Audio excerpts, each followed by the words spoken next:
Chapter pair of linear equations in two variables.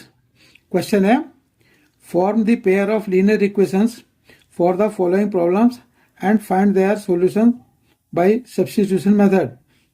Question का fifth part है a fraction becomes 9/11 if 2 is added to both numerator and denominator. If 3 is added to both numerator and denominator, it becomes 5/6. Find the fraction. Solution. Let the fraction be x upon y. Fraction को हमने assume किया x upon y है, यानी कि numerator x है और denominator y है.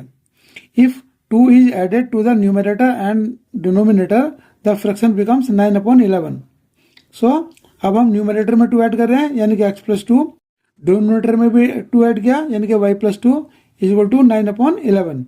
अब हम क्रॉस मल्टीप्लाई करते हैं तो ये आ गया 11 और ब्रैकेट में आया x + 2 = 9 और ब्रैकेट में आया y + 2.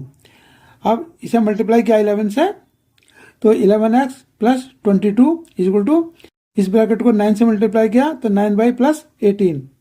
तो ये आया 11x और 9y को हम लेफ्ट साइड ले गए तो ये -9y = अब ये 18 है और 22 माइनस यहाँ से आएगा तो ये होगा -4. ये होगी हमारी equation number first. If 3 is added to the numerator and denominator, the fraction becomes 5/6. अब हम न्यूमरेटर में भी 3 ऐड करते हैं, डिनोमिनेटर में भी 3 ऐड करते हैं यानी कि x + 3/y + 3 = 5/6. अब क्रॉस मल्टीप्लाई किया तो 6 और ब्रैकेट में आया x + 3 = 5 और ब्रैकेट में है y + 3. अब इसे मल्टीप्लाई किया 6 से तो 6x + 18 = 5y + 15.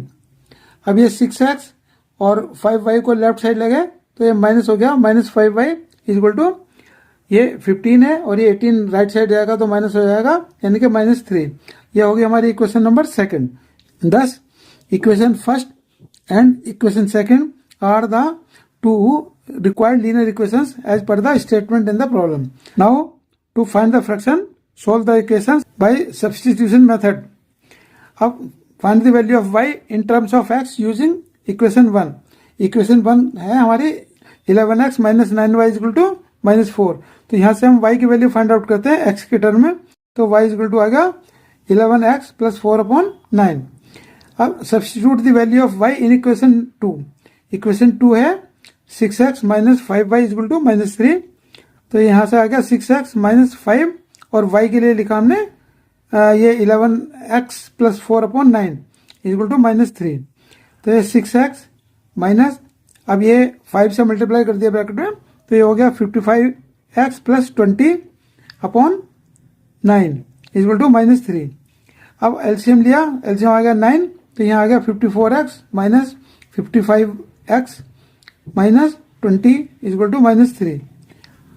54 - 55 यानी कि -x = 9 × 3 ये -27 प्लस ये प्लस राइट साइड जाएगा प्लस हो जाएगा यानी कि x = 7. अब substitute x = 7 in equation first. Equation first में पुट कर देते हैं x की वैल्यू 7. इक्वेशन 1 है 11x - 9y = -4. तो 11 इंटू एक्स के लिए लिखा हमने 7 - 9y = -4. तो ये 9y = ये आ गया -81. -4 तो ये था और 11 × 7 77 और राइट साइड जाएगा तब भी माइनस हो जाएगा तो ये आ गया -81. अब -9 से डिवाइड कर देंगे इक्वेशन को तो y = 9 आ गया. देयरफॉर x की वैल्यू 7 और y की वैल्यू 9 यानी कि x/y = 7/9. यही इसका आंसर है. And thanks for watching.